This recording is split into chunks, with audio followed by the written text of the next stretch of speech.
Hey, what's up, guys? Your boy OG Black. Smash, like, subscribe. Don't forget that my Patreon and my PayPal and my Cash App is open.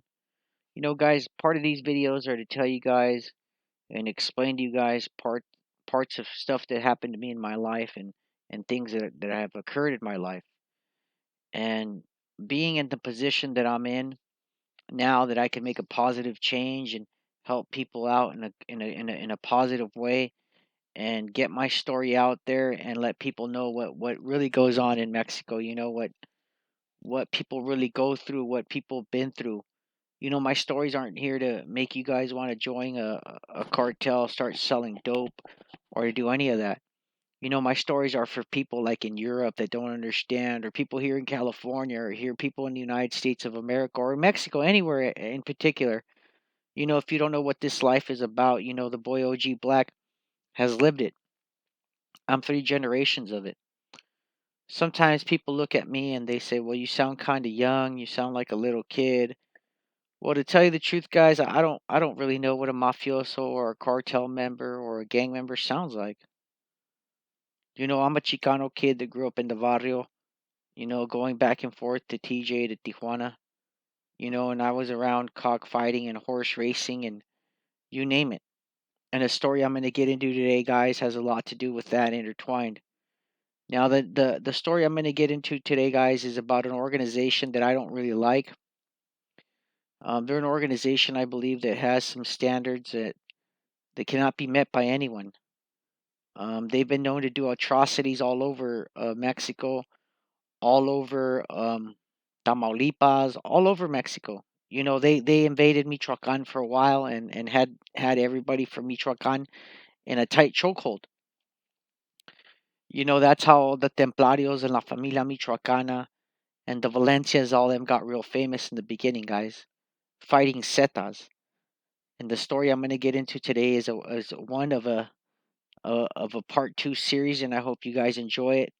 If you want to catch it, it's on my Patreon already. And let's get into it, guys. Um, the young man I'm talking about right now is between the ages of 30 and 40 years old. Um, he is to believe to be the only heir to the Trevino family throne. I'm talking about Huevo Trevino. A lot of people ask me, OG Black, what do you know about the Trevinos? Well, I know this much. The Trevino family is one of the only families that has a Kentucky Derby winning horse, has a Los Alamitos winning horse, and has a Hollywood Park National Invitational horse champion. Now, the Trevinos were once uh, prominent members of Texas. One of Huevo's uncles is actually and was a mayor of a town in Texas that I'm not going to get into. I mean, if you guys research it, you can find it out. I'm not going to tell you guys the name of the town. I think that'd be blowing up too much game. You know what I mean? Huevo Trevino, guys, if you guys know, is what you call La Última Zeta, which means the last Z. Um, he's actually believed to be on the run right now from U.S. authorities. The Mexican authorities don't worry this kid too much because he's a kid that grew up in the life, if you guys know anything about it.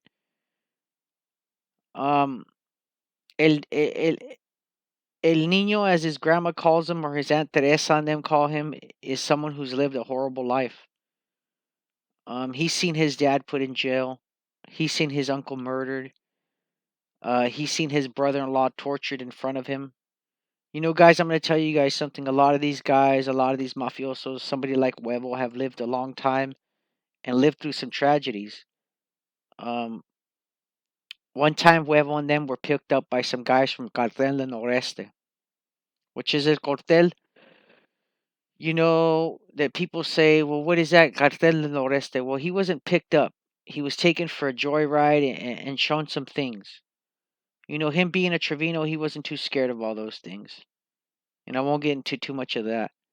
But Huevo Trevino is the heir to the Zetas, and the reason why the Zetas have not gone away, and there's a big reemergence of them in Tamaulipas and Nuevo Laredo and parts of Texas again. Zetas are really starting to come back. And the reason why is because Huevo Trevino. Now, he's a kid that grew up in the military style of training. His mom and dad, taught him how to use radios, the BlackBerry cell phones. Only use messaging. Don't talk. Don't give the U.S. or Mexican government any pictures of you. Don't take lots of photos. Um, don't stay in one spot too long. Don't tell your friends where you're at. You're a businessman. All the things to make a mafioso successful. Huevo Trevino has definitely had the tools for. You know, I ran into the Trevinos at the Los Alamitos racetrack about 15 years ago when I was delivering some dope to a hotel right next to the Los Alamitos racetrack. So the Los Alamitos racetrack is right here, let's say, here. And the hotel is right across the street. In between is a big long street called Catella.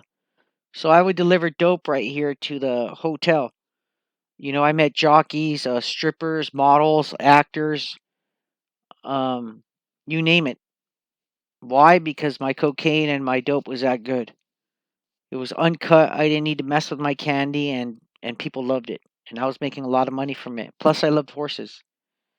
And at this place, one of the family members introduced himself. At the end, I got introduced, and I kept hearing these things about Huevo Trevino.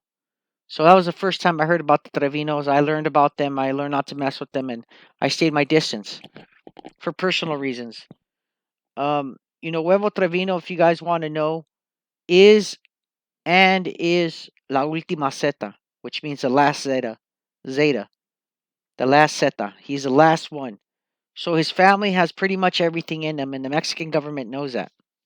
Now, their problem is that the Mexican government's been being paid off so well that they're not accepting bribes anymore. I think they're getting so much pressure from the U.S. government that they want Huevo Trevino in jail. One of the things that makes Huevo Trevino so famous, guys, is that he had a firefight with the Mexican government for 14 hours. 32 dead, 29 of them being guys from the bad guys, 3 of his. Now, that was his own personal escort detail, and that's the reason why they did so good. Now, he's been taking major losses. And the reason why I made this video, guys, is because there's been a lot of firefights in Tamaulipas that people aren't talking about. The main attraction's been in Michoacan. The main fighting's been in Michoacan, and people are forgetting about Tamaulipas. Remember, guys, at one time, Tamaulipas was the murder capital of the world. Okay, and the Trevinos have been fighting for Tamaulipas for years. They're seasoned, and Huevo is too. All right, guys, this is part 1 of a part 2 of Huevo Trevino. I hope you guys enjoyed it. Remember, it's your boy OG Black, man. I try to bring you guys stories of people who are real, man. People who are not in the limelight. People who are in the business, who are actively. We all know about Chapo. We all know about Metro. We all know about Lateri. We all know about Carteles Unidos. We all know about Mayo Zambada. We all know about Manuel Torres. But let's talk about the Trevinos. We know about his uncles. We know about Z40. You know what I mean? But we don't know too much about Huevo. Huevo Trevino, if you guys want to know, his name Huevo means egg. You know why? Because he's the baby. It's your boy OG Black. Don't forget to visit my Patreon, my PayPal, my Cash App is open. I hope you guys have a good one today. It's your 12 o'clock special, and I'm out.